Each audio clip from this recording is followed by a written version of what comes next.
mets ça là, hyper facile, voilà. Appuie sur le bouton. J'appuie sur le bouton, ok. Voilà. Hop, c'est parti. Attends, et si tu t'emmêles avec les fils et que tu Mais t'étrangles... mon amour, mais pas du tout, mais je risque rien. Non, moi je me sens responsable, moi. Toi, tu vas te faire examiner toute la nuit, là. Moi, les examens, ça me stresse. C'est pas comme si j'allais passer le bac non plus, hein. Dis-toi que c'est pour moi. C'est pour mon bien. Ouais, c'est pour mon bien aussi. Je suis tellement contente d'avoir enfin un vrai diagnostic fiable. En plus, tu vois, hyper facile. J'ai mis 2 secondes pour l'installer. Grâce à la vidéo, je sais tout. Je suis bien, je suis contente. Bonne nuit. Allez. Bonne nuit, ma chérie. Bonne nuit. Mais où tu vas là? Non, c'est-à-dire que pour ta nuit d'examen, t'as besoin de tranquillité. Donc moi, je vais me mettre là. Non. Et... Non, mais je suis non, juste non, là. non. J'arrive pas à dormir sans toi. Mon amour, tu sais très bien ça. J'arrive pas à dormir sans toi. Non, mais je suis là. Je sais. Bonne nuit. Bonne nuit. À demain.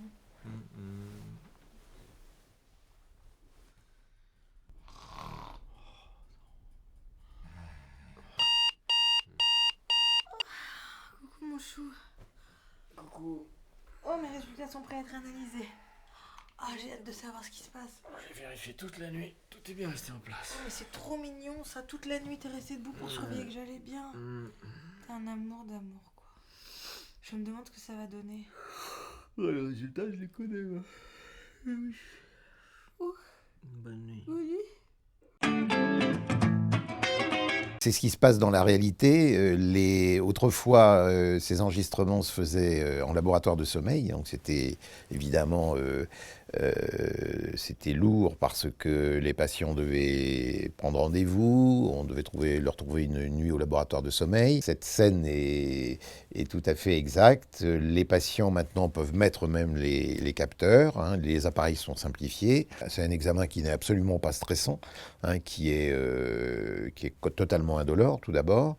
Il ne faut pas être inquiet sur la fragilité du matériel parce que ce sont des appareils qui sont conçus pour fonctionner dans des conditions de domicile, donc il n'y a aucun risque de le fragiliser, de l'abîmer, sauf évidemment si on n'en prend vraiment pas soin, mais c'est totalement inhabituel. Et d'autre part, de bien fixer effectivement les capteurs. Il y a le capteur nasal qui doit être collé au visage parce qu'il se décolle quand on se retourne, quand on se met sur le côté.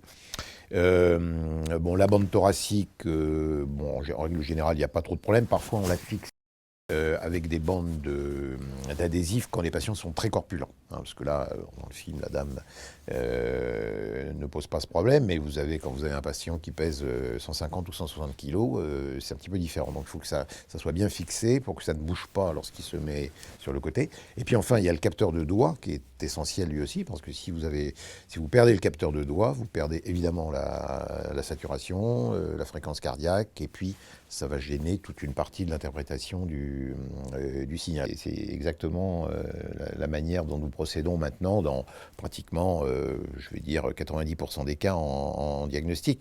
C'est-à-dire qu'on ne prend plus les patients en laboratoire de sommeil que si par exemple ils habitent très loin, donc il y a un problème ça pose tout simplement un problème de transport. Deuxièmement, chez des patients dont on n'est pas tout à fait sûr qu'ils vont bien mettre les appareillages ou qui vont peut-être pas toujours apporter le soin nécessaire.